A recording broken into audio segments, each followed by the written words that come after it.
A life you built with someone else falls apart, and you revisit every behavioral pattern, shared belief, and role you played in their story, and everything you have adopted just to sustain the joint reality. Now you ask the question, who am I now that the we is gone? Let's define what collapsed. A shared fantasy is when two people build a relationship identity that exists only in the space between them, not in any shared reality. It feels real because both people are performing it. This is called a shared psychosis. They agree to a story without, or a story about who they were together, and the story had no ground beneath it. When this fantasy collapses, you experience identity diffusion. Identity diffusion is a lack of stability or focus in the view of your own self. The organizing narrative of who you are comes apart. If you've lived through this, you might know the sensation. You're not sure where their feedback ended and your decisions begin. You're not sure which beliefs are yours and which you adopted to keep the peace. You're not sure which version of you was real and which was a response. The collapse is not just emotional, it's structural. The entire scaffolding of self that was built around the relationship is now in ruins. Let's clarify between what is a core self and a false self. Samvekni distinguishes between the core identity, which crystallizes early in childhood and remains immutable across a lifespan, and the false self, which is reactive, peripheral, cloud-like.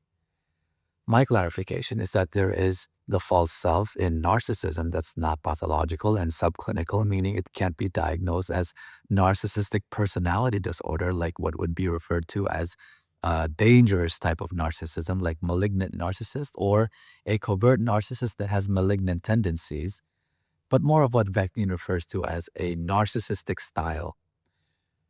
Vectin puts it this way: the self is the kernel, the core, the nucleus, which never changes no matter what.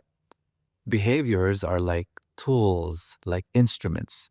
The self is always there, the same unchanged throughout the lifespan. The false self is what you performed, the behaviors, the roles, the adjustments you made to survive the relationship. There are instruments. These are instruments, not identity. You pick them up and put them down. They served a function. They were never the thing itself.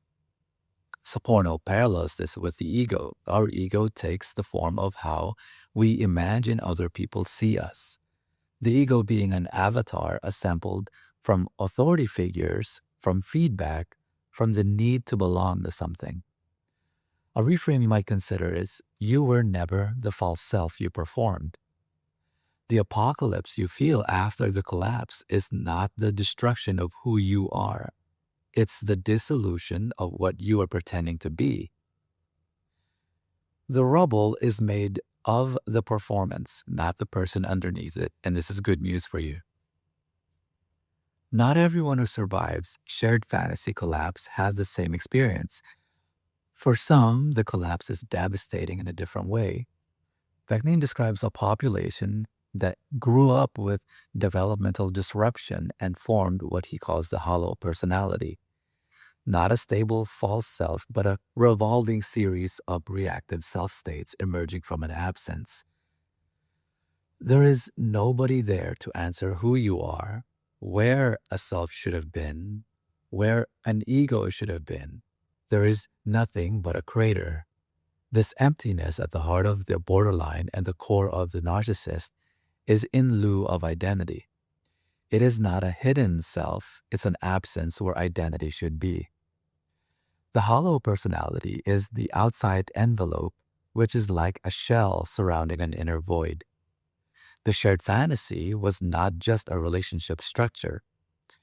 It was external regulation, a way to exist through someone else's mind.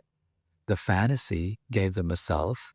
When it collapsed, the void resurfaces. If this is you, then nothing you feel is real. It's not grief that will pass.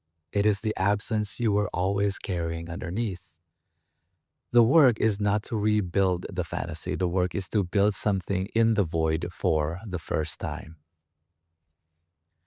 If you're understanding this, you're relating to this, and still cannot move on, is not necessarily a failure on your part. You're being protected. Johnny Saporno points out, your ego would much rather have you stagnate and suffer than risk it being diminished. In the book Oelani, the ego is not protecting you from the world, it's protecting the structure that kept you alive during the relationship. It experienced the collapse as public failure. Its advice is to avoid trying because trying risks another collapse and another diminishment. Your ego tries to defend you from your mistakes because it thinks that if other people see that you've made mistakes, other people will think less of you. You're receiving this message on repeat. You're receiving this message on repeat. It's the message of stay still, do not try, do not risk being seen failing again. The difference between stagnation and reconstruction is not motivation. It's understanding that the voice telling you to stay still is a defensive structure, not a wisdom. Reconstruction is not recovery. Recovery implies returning to a prior state.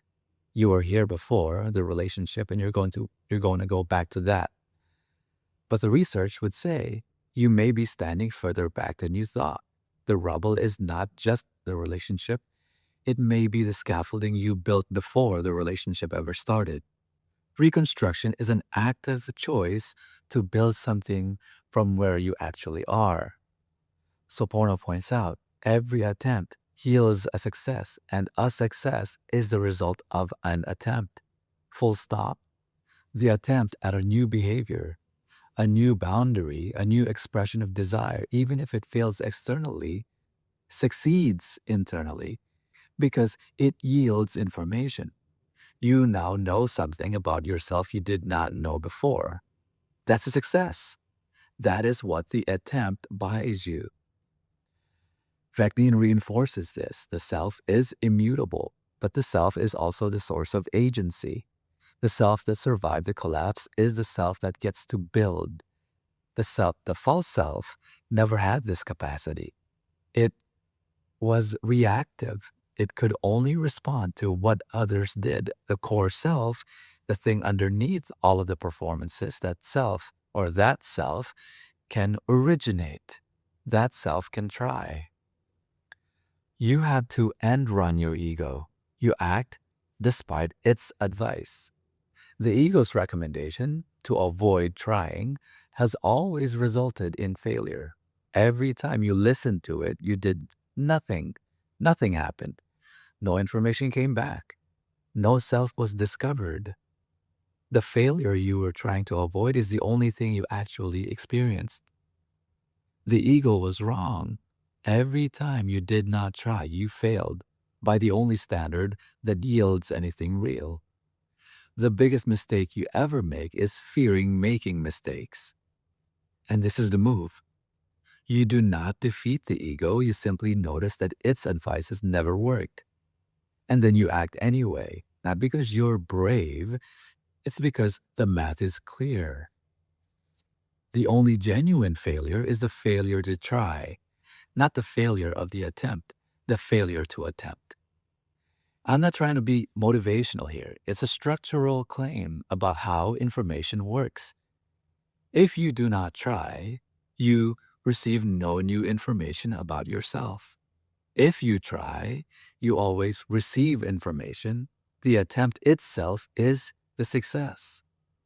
If you take action toward rebuilding one honest expression, one boundary with someone who matters, then you've succeeded by this standard regardless of the external outcome, whether it's preferable outcome or a not preferable outcome. Reconstruction is not a future event. It is happening now in the attempt. I strongly suggest you read the book OLNE despite your preferred relational dynamics and pay particular attention to the chapter on personal growth combined with a chapter on enlightenedness. You are not the relationship that ended. You are not the shared fantasy. The you that's you are the one that's still here. The rubble is real, though the rubble is not who you are. The rubble is the material you now have access to. The debris of what no longer serves, cleared away by the collapse you survived. The self is immutable. What you are at your core before the relationship is still there unchanged. What you are capable of building now is not restoration. It is construction from the ground up, using the actual foundation for the first time. So we go back to the question, who are you now that the we is gone? The answer is not in the rubble. The answer is in the one who is asking. What would you build if you were not afraid of the rubble, the wreckage from the relationship? The answer is not in the question. The answer is in the next action you take after listening to this. And we'll go over that on the next episode. I'll see you in the next one. Bye-bye.